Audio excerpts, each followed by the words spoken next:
Bonjour et bienvenue sur cette vidéo. J'ai fait l'acquisition récemment d'un caisson étanche Seafrog.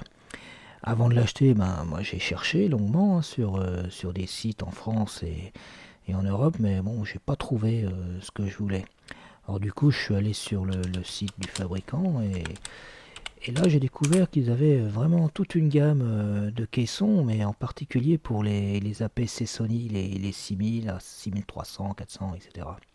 Ils sont donc étanches à 60 mètres, ils ont des hublots interchangeables.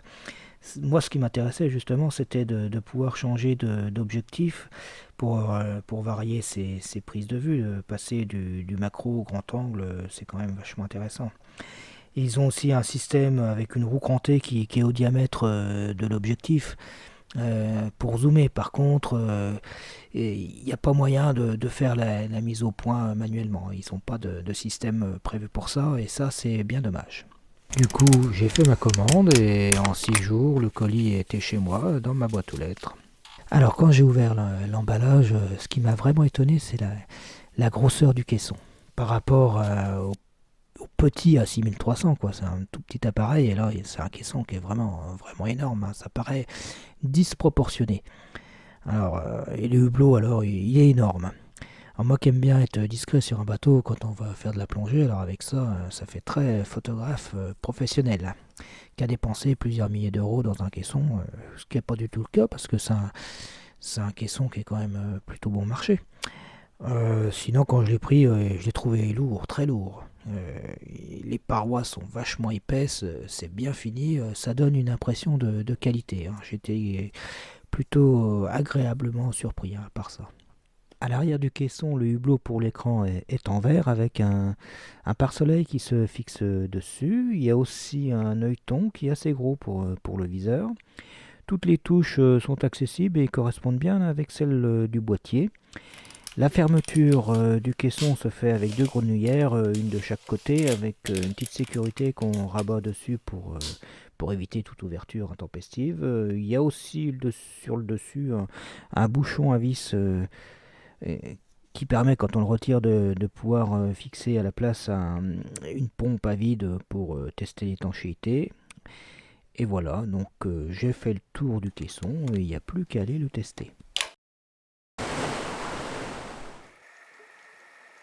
Après pas mal de plongées, j'ai eu l'occasion de voir ce qui allait pas. Donc pour les points positifs, la première chose et pas des moindres, c'est que bon, il n'a pas pris l'eau, hein. Je suis allé quand même à la limite de sa profondeur maximale, donc pas de souci de ce côté-là. Ensuite, eh ben, il flotte, c'est malgré son point important, il est en flottabilité positive, et ça c'est une sécurité. Tous les boutons et commandes marchent bien, pas de problème. Même les molettes, hein, j'ai pu constater sur d'autres caissons qu'elles patinaient un petit peu et ça manquait de précision, mais là non, ça marche bien.